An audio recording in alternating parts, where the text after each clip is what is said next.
자, 안녕하세요. 반갑습니다. 오늘부터 소방전기 일반 강의 맡은 김상현입니다.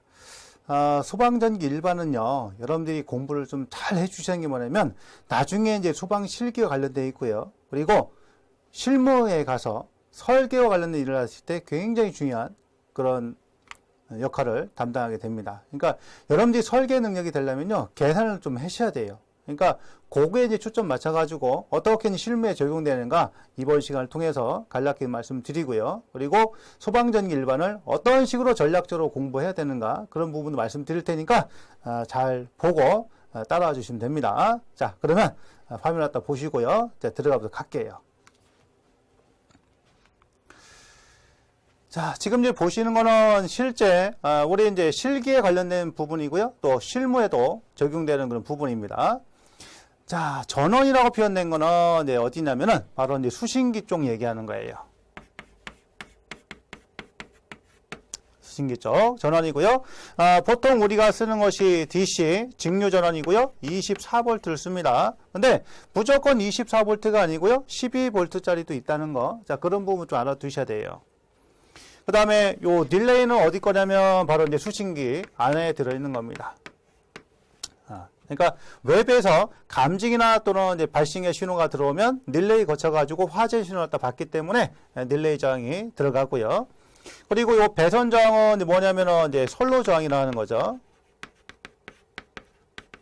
같은 얘기예요. 자, 그 다음에 감지기로 말단에 뭐가 들어가면 종단 저항이 들어갑니다. 이건 감지기로 말단에.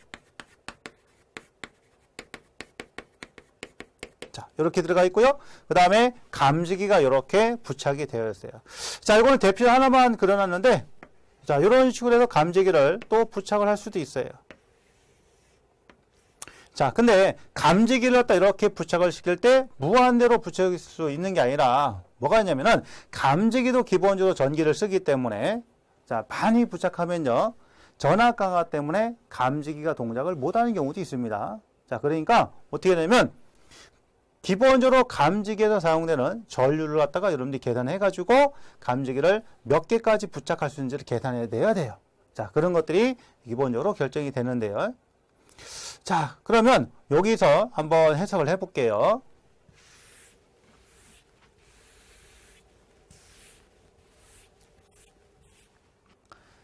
자, 감지기가 동작을 안 하고 있을 때 한번 보죠, 우리가.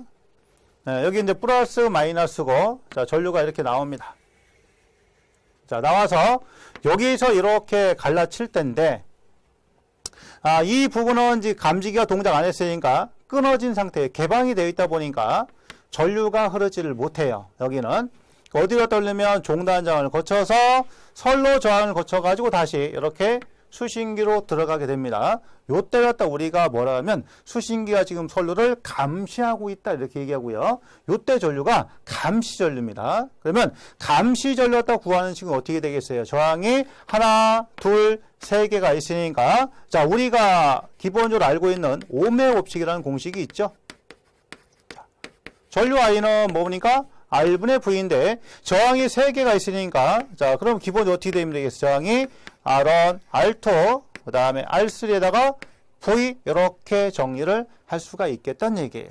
자, 그래서 감시 전류 표현은 어떻게 됩니까? 이렇게 우리가 표현할 수 있다는 얘기예요. 감시 전류가.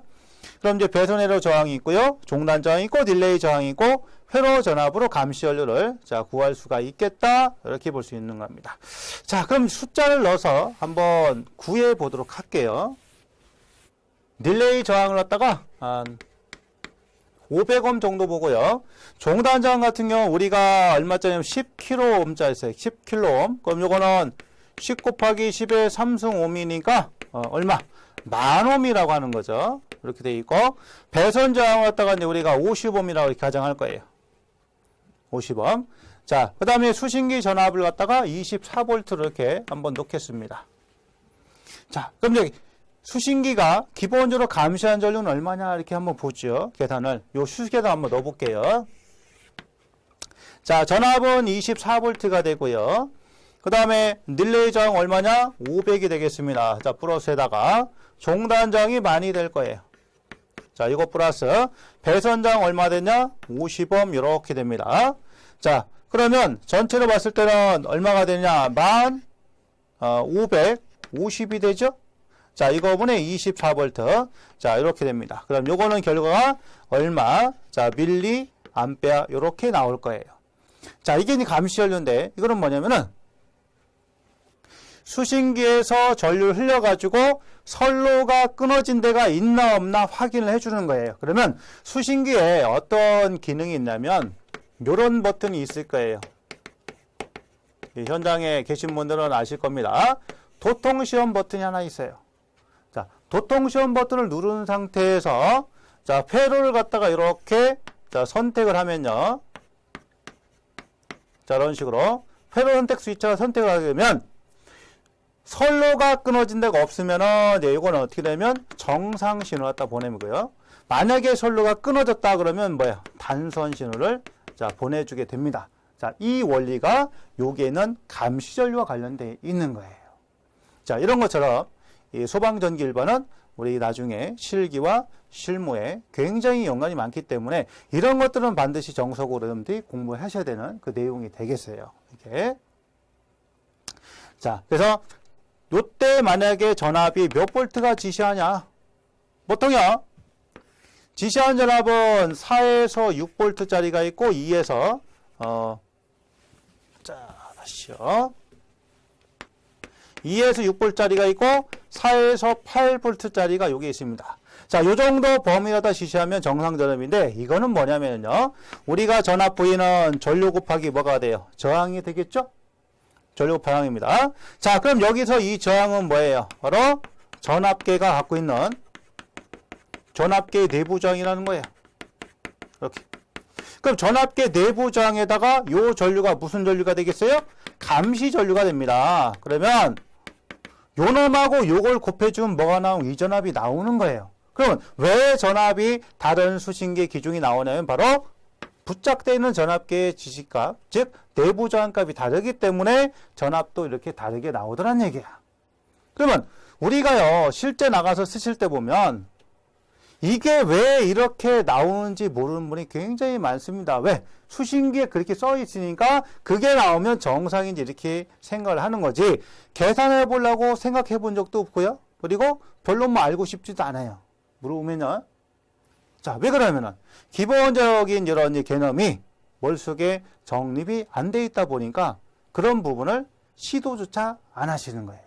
자, 그렇기 때문에 우리가 소방전기 일반을 공부할 때 자, 이런 내용이 나중에 어디하고 현장 실무하고 관련된다. 자, 그런 부분을 알아두셔야 됩니다. 그래서 감시 전류 갖다 구할 때는 어떻게 전압을 갖다가 전체 저항으로 나눠주면 된다. 자, 그럼 여기서 하나 볼게요. 저항이 지금 하나, 둘, 세 개가 나와가지고 쭉 돌아갑니다. 이거를 갖다가 일반 전기 회로에서 자, 뭐라고 그래요? 직렬회로 이렇게 얘기하는 거예요. 직렬회로. 그러면 여기서 만약에 합성저항 구하세요. 그럼 어떻게 될까요? 세 개 저항을 더해주면 되는 거고요. 자, 여기에 그럼 전류 구하세요. 그럼 뭐야? 합성저항물의 전압이다. 이렇게 표현할 수 있는 거죠. 자, 그것들이 다 이어지는 거예요. 그러니까 별개가 아니라는 얘기예요. 자, 그래서 그런 부분을 잘 알아두시고요. 그러니까 감실 때는 이렇게 됩니다. 요거는요, 감지기가 동작을 안 했을 때예요. 자, 그러면 만약에 감지기가 동작을 하게 되면 어떤 변화가 있을지 자, 그것도 한번 보도록 이렇게 하겠습니다. 자, 이제 감지기가 이제 동작을 했을 때입니다.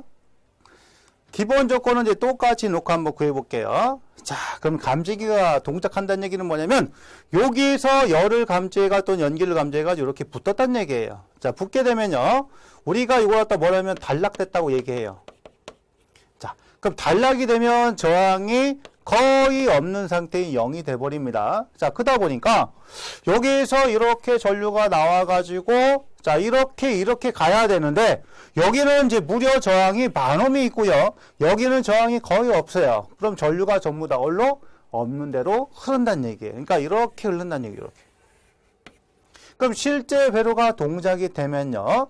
자, 이때 흐르는 전류는 동작 전류 이렇게 얘기하는 겁니다. 그러면 동작이 되면은 여기는 종단장이 어떻게 되겠어요?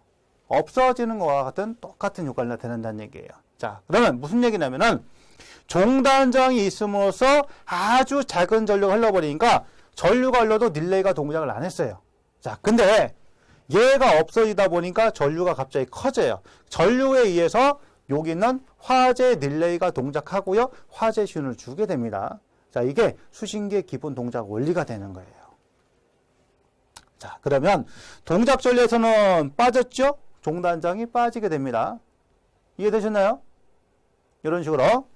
그러면 자, 해볼게요. 배선의 저항은 지금 얼마니까? 50이 되는 거고요. 릴레이는 500이 됩니다. 자, 요때 전압은 24V 똑같이 나요. 그럼 요거는 얼마냐? 얼마 또 미리암페어가 나오는데, 자, 아까 감시 전류 때는 어떻게 구했었냐면은 이렇게 구했어요. 50 플러스 500에다가 플러스 만에다가요. 그 다음에 24가 됩니다. 자, 요거 얼마 미리암페어 나왔어요. 그러면 이 전류와 이 전류 비교하면요. 당연히 얘가 훨씬 크겠죠. 자, 많이 들어간 거 많이 들어가지 않으니까. 자, 그렇게 되면은 이 전압계에서 지시하는 지시값 V도요. 자, IR이 되다 보니까 이 전압도 어떻게 돼요? 크게 되겠죠. 그쵸? 자, 그렇게 여러분들이 생각을 하시면 되는 거예요. 자, 이것이 실제 동작했을 때 그 전류가 되더란 얘기예요. 자, 그러면 이때는요, 우리가 수신기에서 어떤 버튼을 누르게 되면 동작 시험 버튼을 누르게 됩니다. 이 동작 시험 버튼을 누르게 되면은 감지기가 동작된 것과 같은 똑같은 효과를 나타내기 때문에 이때 실제 화재 시와 같은 동작 특성을 볼 수가 있더란 얘기예요. 자, 이런 것처럼 이 그림 하나로 실제 실무에서 어떻게 활용되는가를 여러분한테 말씀을 드렸습니다. 자, 그러면 우리가 알고 있는 가장 간단한 법칙인 오메 법칙이지만, 자, 그 법칙 갖다 이용해서 이렇게 현장에 적용하고 있고요. 자, 요거 갖다 이용해가지고, 자, 실제로 어떻게 하고 있어요? 자, 감지기를 얼마까지 부착할 수 있는지를, 자, 그것도 나타낼 수가 있다는 얘기예요.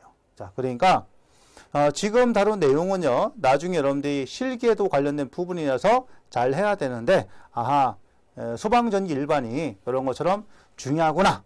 자, 그거를 아시라고 이것도 말씀드린 거고요. 자, 근데 여기서 의문이 생깁니다. 그럼 선생님, 모든 것들을 이렇게 다 정석으로 풀어야 되나요? 자, 그럼 어려운 거 같은 거 어떻게 해? 그것도 하다가 지치가 아니에요. 그러면 전기에는요, 쉬운 게 있고 어려운 게 있어요. 자, 그리고요, 어려운 것 중에서도 실기에 나오지 않고, 그 다음에 무려 답이 똑같이 나오는 것들이 있습니다. 자, 이런 것들은 여러분들이 풀어야 될까요? 외워야 될까요? 그런 것들은 외워야 됩니다. 똑같이 나온 것들은 외우면 되는 거예요. 굳이 머리 아프게 하실 필요가 전혀 없어요. 자, 그래서 제가 무조건 다 외우라는 게 아니라 쉬운 걸 하고요, 실기 하시고, 나머지 필기에 관련되고 어렵고 똑같이 나온 거는 외우시라는 얘기예요. 그러면 여러분들 전기 일반에서 고득점 맞을 수 있습니다. 자, 그래서 그런 어떤 유형을 여러분들이 외워야 되는지 몇 가지만 보여드릴 테니까 그거를 한번 같이 보시자고요. 자, 그럼 실전 기출문제 풀이 예시를 볼게요. 자, 예제 1번입니다. 그림 같은 외래 ABC의 합성점 얼마냐 이거예요. 그럼 이걸 어떻게 풀어야 될까요? 그럼 이런 문제가 나왔을 때, 자, 풀이는 이렇게 됩니다. 델타 Y 바꿔가지고 복잡한 과정 거쳐서, 자, 쭉 풀게 되면은 9분의 10R 이렇게 나오는 거예요. 자, 근데 이거는요, 실기에 관련되지도 않고 문제 변형도 거의 안 돼요. 그대로 나옵니다. 자, 그러면 어떻게 여러분들이 답을 찾으면 되냐? 이렇게 찾으면 되는 거예요. 자, 그림상에서 일단은 저항의 개수를 셉니다. 저항의 개수가 몇 개면 10개가 나올 거예요. 그 다음에 여기 있는 선의 개수를 셉니다. 이렇게. 자, 이렇게 하면 얘가 선이 몇 개가 나오냐? 9개가 나와. 그럼 답이 얼마예요? 9분의 10R이에요. 자, 이렇게 외우시면 그냥 끝나는 거예요. 그러니까 이거 딱 나오면 아, 저항의 개수와 선의 개수를 세면 답을 찾을 수 있구나. 이렇게 하고 넘어가시라는 얘기예요. 두 번째 유형입니다. 그램 같은 브릿지웨어가 평에 대한 임피던스 값은 몇 옴이냐. 자, 이것도 반복적으로 나오는 문제인데 실제 여러분들이 해석을 하려면 어떻게 구해야 되냐면 대각선을 곱해가지고 크기가 같으면 자, 되는 게 브릿지 평형이에요. 그래서 그거를 이런 식으로 해서 복소수라는 거 이용해가지고 풀면요. 4-j라는 게 답이 됩니다. 자, 근데요. 쉽게 구하는 방법이 있어요. 자, 밑에 거 주목합니다.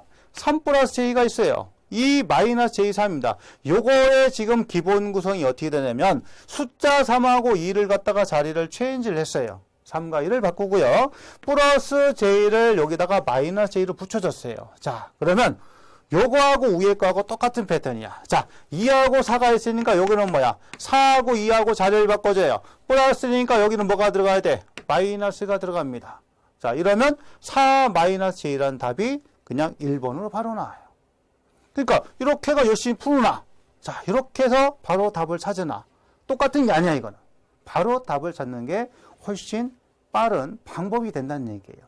이것도 똑같이 나오기 때문에 물론 정석풀이가 좋지만 그게 안 됐을 때는 이렇게 답을 찾아도 이 문제는 여러분들이 맞출 수 있다는 거예요. 자, 다음 문제 보겠습니다. 3번에 A, B 간의 합성점을 구하시오. 그러면 이렇게 된 것을 우리가 델타라고요. 요 안에 있는 것을 Y라고 합니다. 자, 그러면 요거를 합성점을 구하려면 어떻게 되냐면 일단은 가운데 있는 Y를 갖다 델타로 바꿔야 돼요. 자, 그래서 요거랑 요거랑 병렬이니까 또 합성점 구해. 자, 그래가지고 어떻게 하냐면 이렇게 구했어요. 9하고 병렬이니까 4.5 나오고 4.5가 4.5 나와라. 자, 얘하고 직렬이니까 더해서 9가 나오고요. 이건 4.5에 4.5하고 9하고 합성값 구하니까 3이 나와요. 자, 이렇게 풀면 되는데 자, 3이 3개 있고 9가 3개 있어요. 그럼 답이 뭐야? 3이란 얘기예요. 에? 자, 이러면 답이 나오는 걸 갖다가 굳이 얘를 왜 풀고 있느냐는 얘기예요. 아시겠습니까? 자, 이런 방법이 있다는 거예요. 네 번째 거 보겠습니다. 그림 같은 계전기 릴레이 접점의 논리식은 어떤 거냐. 자, 내가 논리식을 배운 적이 없어요. 자, 그렇지만 여기에 점 찍히고 점 찍혔으니까 전류가 와가지고 이렇게 갈라져. 그러면 전류가 와가지고 갈라지면 뭐야? 병렬이라는 걸 들어는 봤어요. 그러면 병렬은 일반적으로 뭐냐? 병렬은요. 더하기야, 더하기. 그러면 자, 이거 하나하고 이거 하나하고 이거 하나하고 어떻게 해야 돼? 더해주려면 더하기가 몇 개? 2개가 들어갈 거 아니냐는 얘기야. 그죠? 그러면 1, 2, 3, 4에서 더하기 2개 있는 거 찾아봐요. 자, 얘는 하나밖에 없으니까 탈락이고 얘는 하나, 둘, 3개 있으니까 탈락이야. 얘는 하나, 둘, 셋, 4개 있으니까 탈락이네. 그럼 몇 번이야? 1번이 되는 거죠. 나머지 접점에 어떻게 되는지 모르지만 더하기만 구분하면 이것도 답을 찾을 수 있어요. 자, 예제 5번 볼게요. 그림의 논리교를 표시한 걸 옳은 것은 뭐냐 이렇게 자 물어봤어요. 자, 그러면 우리가 자 뭐만 구분하려면 이렇게 생겨 먹은 거 갖다가 뭐라냐 5호라고 그래요. 5화. 자, 저 5호는요 플러스로 표기합니다. 5호는 그 다음 앞에 있는 A, B, C 요거는 뭐야? 입력 신호가 되는 거예요. 그러니까 입력 신호가 더하기다 이런 얘기야.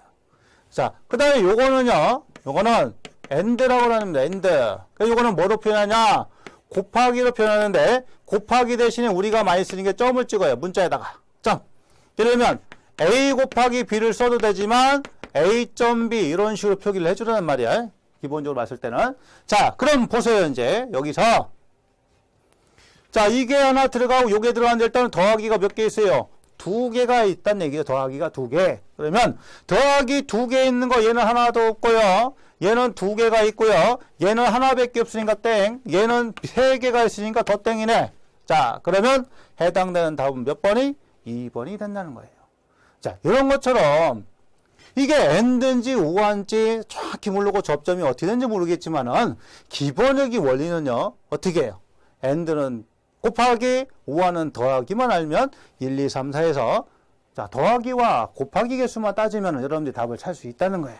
자, 그럼 이런 것들은 시험 문제가 다르게 나오겠습니까? 똑같이 나오겠습니까? 거의 똑같이 나온다는 얘기예요. 그러니까 이런 것들은 외워도 된다는 거죠. 자, 마무리 하도록 하겠습니다. 문제에 대한 내용과 정석적인 풀이형을 하는 거, 자, 물론 중요합니다. 자, 그러나 제가 그동안 이렇게 강의를 하면서 지도를 해본 결과 어려운 문제 때문에 단기간에 이렇게 포기하시는 분들이 대단히 많습니다. 자, 지금 앞서서 보여드리는 어려운 문제 해결하는 방법, 이거는 여러분들의 이제 자신감을 가지라고 제 방법을 알려드린 거예요. 그러니까 절대 어려워하지 마시고 쉬운 방법도 있다는 거, 그걸 잊어먹지 마시고요. 자, 여러분들의 단기 합격, 자, 제가 도와드리도록 그렇게 하겠습니다. 자, 저만 믿고 따라와 주시면 소방전기 일반 고득점 맞을 수 있습니다. 자, 본강의에서 뵙겠습니다. 감사합니다.